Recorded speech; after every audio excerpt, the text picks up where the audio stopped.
ঝিনাইদহের হরিণাকুণ্ড উপজেলার বিভিন্ন ফসলের মাঠে মাঠে হিমেল বাতাসে দোল খাচ্ছে হলুদ সরিষার ফুল।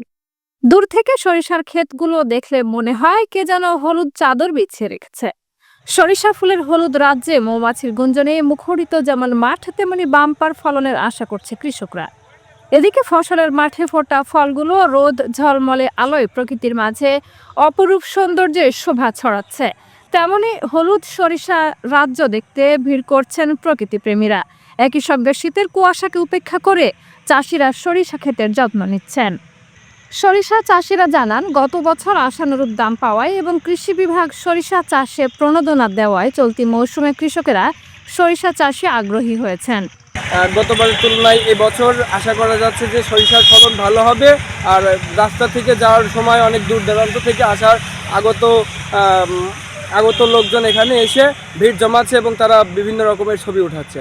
আগে গত বছর যে ফলন দিছিল তার থেকে এবার মনে হয় আরও ফলন ভালো দেবে। যেহেতু রাস্তা সংলগ্ন আমাদের এই মাঠটা, এই জন্য অনেক দর্শনার্থী আসে, তারা ঘোরাফেরি করে, ছবি ওঠে, ভুই দেখে, দেখাশোনা করে। এই মাঠে আমাদের সরিষা ছিল, এরা আগের বছর থেকে এই বছরে আশা করি সরিষা খেতে অনেক সুন্দর হয়েছে, বেশ ফলনদায়ক হবে।